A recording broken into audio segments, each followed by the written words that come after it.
Hey, it's John from the Fatstacks podcast again, and this episode is brought to you by Ezoic. Ezoic recently launched a pretty cool site speed accelerator app, which I've been trying, and the results have been very, very good. I have had some very impressive improvements in site speed insight score. So if you have a slow site, check out Ezoic, and you don't have to necessarily use their display ads in order to access the site speed. It's a standalone product.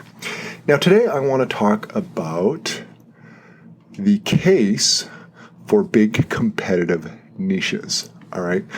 I'm going to come out the gates and say this. You don't have to be the number one site in your niche to have a successful website. All right. My biggest niche site, which does quite well, I don't even think that's in the top 10. It's in a huge niche, very competitive. There's a lot of players, and I'm happy floating more or less under the radar. I'm fairly established, but I'm certainly not top 5, and I doubt I'm top 10. So let's use some examples in other areas of the world and in culture, society. Do you ever hear about a golfer, Steve Stricker?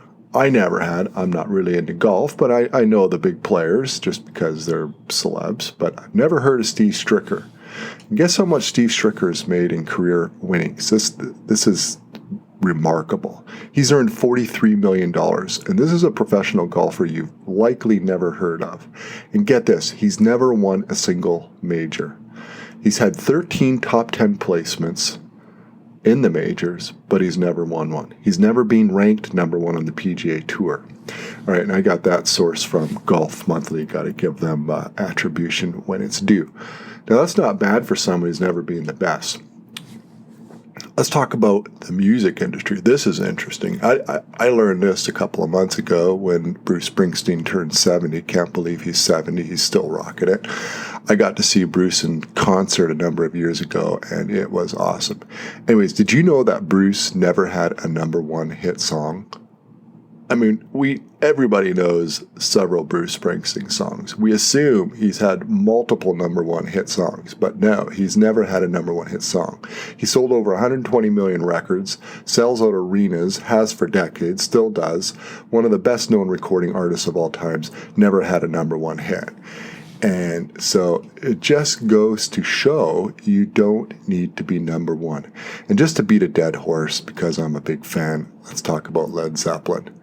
They never had a number one hit either. That surprised me. I figured that little tidbit out from top10s with a Z.com. Got to give them their attribution. So go figure. But get this, they're the 6th best-selling band of all time. All right, that is a ton of sales. And yet they never had a number one hit song. So now I want to shift gears, and I want to put this into perspective, all right? Have you ever heard of Ali Farag? He's currently the number one ranked men's squash player in the world. I'm using squash because I play squash. I play weekly. I love the game. So, but get this. Guess how much he makes per year in tournament earnings? All right. In 2018, the top earning squash player earned around $278,000 according to ImproveSquash.com. All right. So we can extrapolate there, and we could assume that from tournament winnings, Ali Farag makes maybe $275,000 to $300,000 a year. It's a great living doing something you like to do. But compare that to our friend Steve Stricker, who made $43 million, and he's never been number one. All right. So the point here is the market or niche you choose can make a huge difference in how much money you can make, right? The golf market is massive. I think it's been slowing down in the last few years, but I mean, think back to the 90s and the early 2000s. I mean, golf was massive, and it's still a huge market. And that means there's piles of money into it. And that means anyone who even gets in the top 20 and never gets to number one is going to make a tremendous living. Contrast that with squash, all right? Not a lot of people worldwide play squash relative to a lot of other sports. It's not one, it doesn't sell out massive arenas. There's just not a huge demand for it. There's not a lot of money in it. I'm sure if you're number one, you make a pretty nice living doing it, which is cool if you love playing the game. But it's certainly not like golf, and it's certainly not like the music industry. I mean, music industry, you have one number one hit, you make a good amount of money. But if you have 20 hits that merely break the top 10, just like The Boss or Led Zeppelin, you've built an enormous business. So what does this mean for bloggers and niche site owners? It means three things. All right. First off, big niches with lots of competition are worth pursuing in the long run. Second, you don't have to be the biggest, best, or highest ranked site to make plenty of money. And three, I think this is a good takeaway.